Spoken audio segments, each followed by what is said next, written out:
Hey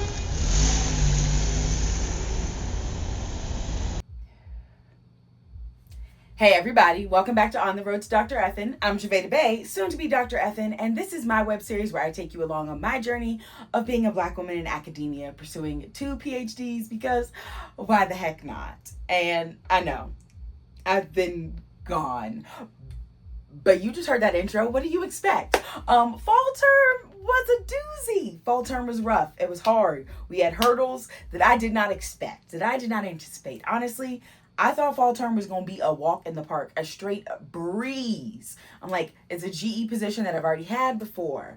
I'm in candidacy. Everything was supposed to be easy peasy mac and cheesy. But instead, it was not easy peasy mac and cheesy. It was harderoni pasta tony. Like, it was bad. It was bad, y'all. And so I could not also keep y'all up to date on what was going on. So I do apologize, but I'm back now and I'm prepared for winter term. I'm not going to say that like it's going to be easy peasy mac and cheesy because obviously that's not smart to think. But you know, I'm ready for it. But you're probably wondering, like, Dre, what happened during fall term? Ooh, so much. So first things first, I don't even know if I updated y'all that like, so you know I'm in 2 PhD programs. And so for my human sexuality program, I thought I was gonna be a-okay, good to start back up for fall semester, but that was not the case. Because I did not actually get my federal financial aid like I had anticipated I would. So your girl couldn't actually pay for school, so we had to continue that leave of absence. But we are shaping up to be able to re-enroll for spring semester. If you really want to help that, you would subscribe to this YouTube channel. Okay. But yeah, so we didn't get back in the swing of things in fall semester like I thought I would for my human sexuality PhD, which at first I was upset with, I was mad with, but now I'm kind of looking back and I'm like, the universe was like, girl, we got enough being thrown at you right now. You don't want to add that back to your plate. So that's how we're looking at it. That's the silver lining that I'm finding. We're gonna hope that everything falls into place and works out as it's supposed to for spring semester, because it has to, right? So that was the start of things. And then the actual term itself, so I thought it would be a walk in the park because I was GEing for WGS 101, Intro to Women and Gender Studies again, which is what I did last year. So like, you know, I know the stuff. It's a walk in the park. I always forget that this is a different batch of students, and that is going to make things more difficult. And so things were, it's done. We made it out. We made it out on the other side. But did I have a few nights where I was screaming into the abyss? Absolutely. Actually, it wasn't the abyss. It was my backyard, and I'm pretty sure my neighbors are probably like, what is wrong with that woman? But sometimes you just gotta go outside and you gotta yell. And fall term was that for me multiple times. And then on the candidacy front, it only got worse. So if you have watched previous videos, then you knew that I was planning to do my data collection in the beginning of September before school started. But emergencies with my dogs made that not possible. So I was like, all right, it's okay. We're just going to push it to the end of fall term and go in December. I was not thinking that no one wants to go and be a part of research focus groups that close to Christmas. And I only got one eligible research participant in my search for research participants. So we had to pivot. And I will admit I don't do well with my plans having to shift. Like, I'm a planner. I plan it from beginning to end. I know exactly how it's gonna go. I planned out every conversation I'm gonna have. Like, I'm a planner. So I really don't do well with, I'm not the most flexible with adjusting my plans. I'm flexible with other people's stuff. Like, oh, that didn't work out the way you hoped it would. That's okay. We can readjust. When it's my stuff, I'm not like that. And so that was really hard. That was a hard pill to swallow because I was like, this is how I'm going to do this. I was set on it. But that didn't work out. So then I had to come up with a new game plan, which is now that I will be doing my data collection here in the Pacific Northwest, solely in the state of Oregon. So between Portland and Eugene, I will be doing my data collection. So if you happen to be a black woman who watches porn and you live in Oregon and can get to Portland or Eugene, please pay attention to my social media for when I put out the call. Because we're not doing it yet because this is a pretty drastic change to my original research plan. I had to resubmit, or at least submit modifications for my IRB application, which then presented a new hurdle because it's not just like based off of me. Like, as much as I would love it to be that I'm the only thing that this is deciding off of, I'm still a student. So it also goes off of my advisor. And so if my advisor is not up to date on things, then my IRB application cannot move forward. And that is the case. Even though when we look at the stuff, it says in technology, all these pieces is really frustrating. Both me and my advisor are upset by it. But until those pieces are done, they're not going to review my modifications to let me know if it's a yay or a nay. So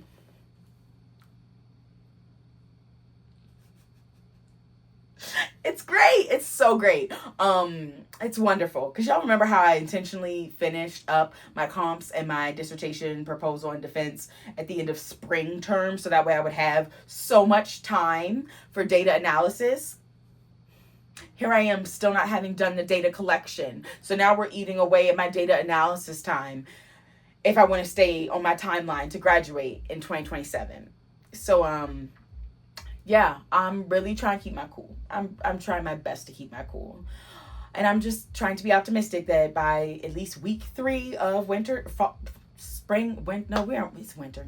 By week 3 of winter term, I will actually have gotten the approval and I'll be able to actually do my call for research participants, and I will actually be able to finish my data collection by the end of the term. Because if I don't have my data collection done by the end of these freaking 10 weeks, I'm really going to be in a bad spot, and that's not good. That's not good at all.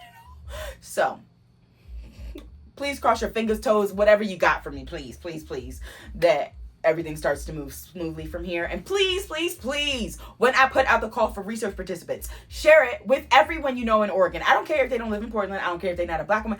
You don't know who people know. So just share. If you ever see somebody's call for research, like, please share it. You don't know. Like, actually, you know what? Forget my goals for winter term. Let's talk about, like, the work and labor of actually doing research, because I don't think people really understand, especially in disciplines or research areas like mine. Like, most things like psychology, like even like the School of Journalism, like they have like research pools already set up and you can like post your call and find people, and it's a lot easier.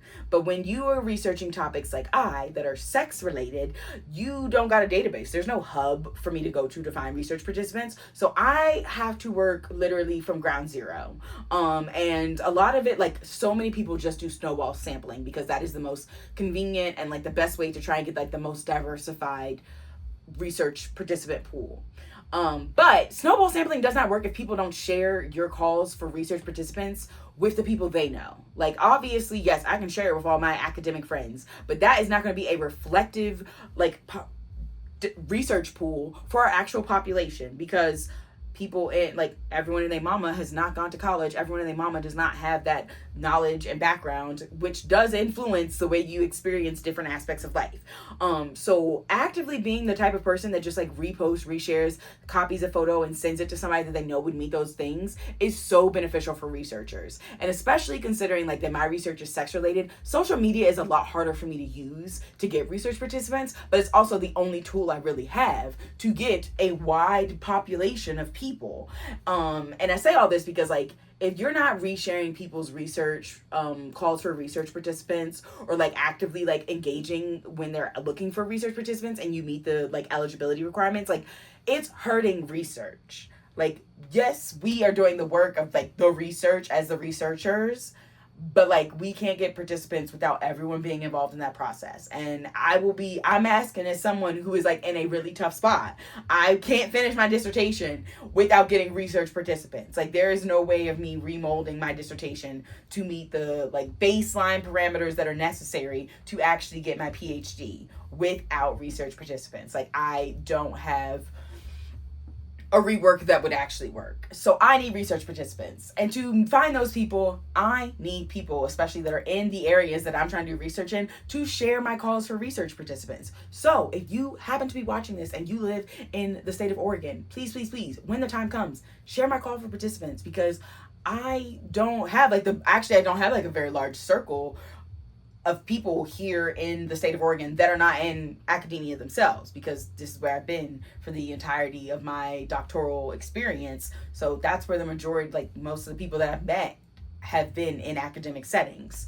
And then also because of where I live, I'm not even like that super duper connected with a lot of Black women. So please, for the love of everything sweet and precious, when you see me post about looking for research participants, please, please, please just share it. Please, that's all I ask. If you don't meet the like eligibility, that's okay. You could share it with somebody that potentially might or might know somebody that does. Okay? So like, off my soapbox now.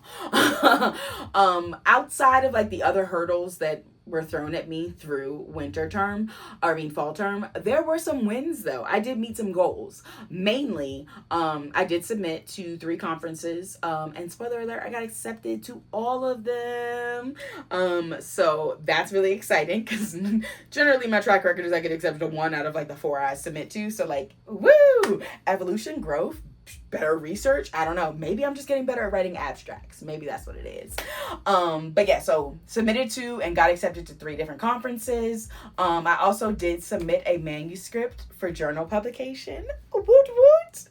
It was rejected, but I did face a fear, and I jumped a hurdle by actually 1, finishing a paper, and 2, submitting it to a journal. And it's the first one, which is honestly behind like the trend of most people in grad school. Like, I am technically a 5th year,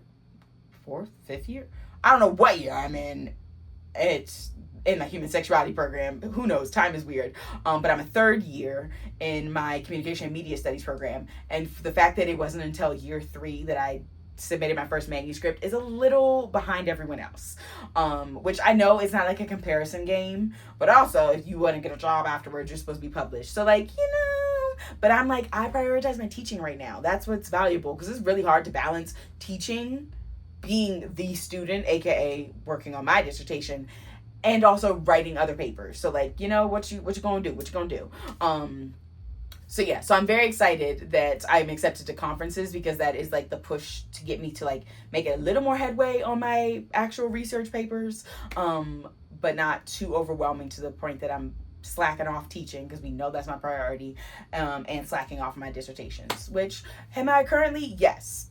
I will also admit I have not touched my lit review, but this is with good reason, I would say.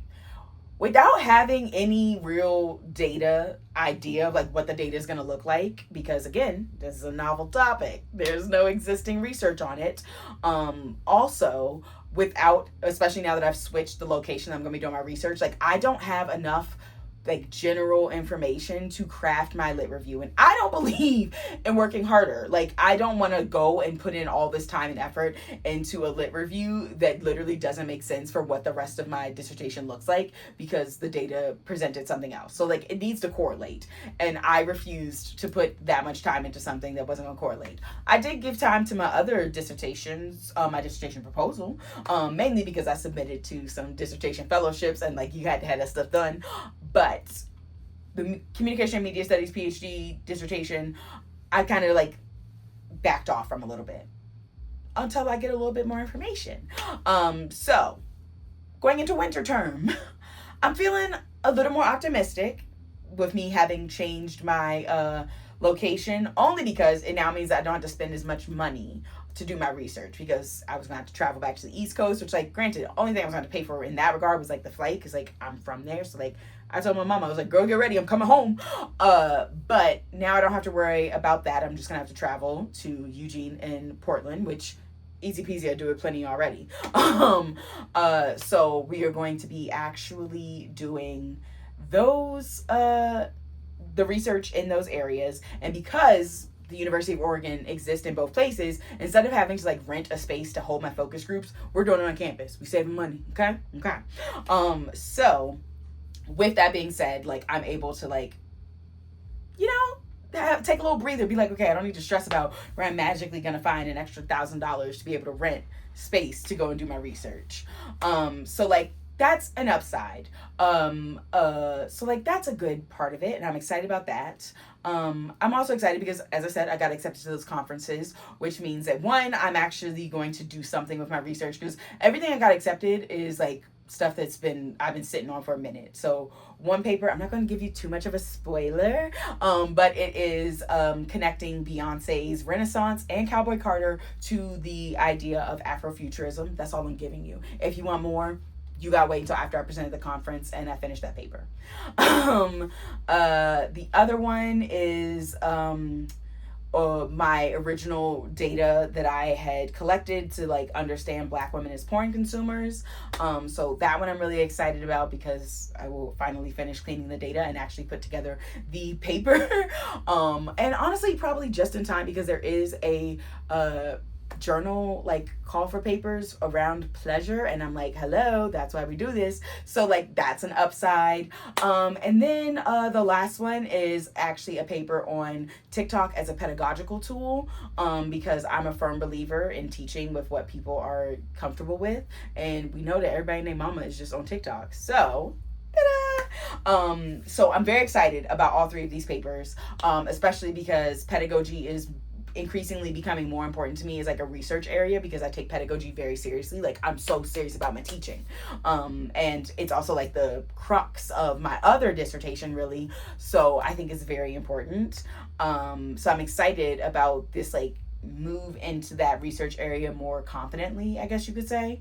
And then with the other two, I'm just excited because one, I'm actually presenting at the Society for Cinema and Media Studies, which is like the biggest like discipline organization for communication and media studies.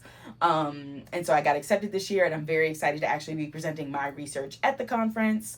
And then the other one is for the Critical Approaches to Black Media Conference, which I've been to before just to like go to the sessions, but now I'm actually going and I'm presenting, and that just like feels really good. So yeah, I'm jazzed about that.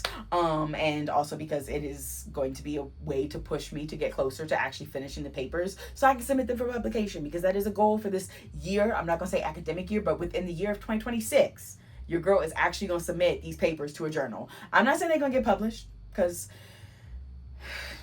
you know why, but I'm going to submit them, and that's what matters most.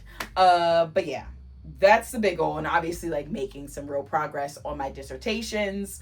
But that's what we're working with for winter term. Just like grounding in the fact that hurdles do arise, but I can overcome them because I did run track. I didn't do the hurdles, but I did run track. So like basically I did, if you think about it. But yeah, that's that. That's kind of why I fell off, but I'm back now, and I do feel good and like grounded in myself to the point that I'm gonna be consistent. Also because your girl was proactive over winter break. Did you know that I finished my syllabus for winter term before the end of 2025? Like my syllabus was done before Christmas. My Canvas page put together before Christmas. Who is she? I don't know, but she about it. She's about being productive and ahead and efficient this year. And we love that for her. But yeah, that's that. If you have any questions about anything of my chaotic nature, please just drop it in the comments. But yeah, make sure you subscribe to this YouTube channel, especially if you are just like, you are a hot mess, but I'm here for it. You definitely want to make sure you subscribe. And definitely make sure that you would follow me on all the social media platforms, but especially TikTok if you really like this like PhD content, because that's where I really post it. I don't really post too much about it on Instagram, so I would just follow me on TikTok. And if you specifically like the PhD content, make sure you subscribe to my Substack. I am going to be better about that as well. So that's another place where you can find PhD content.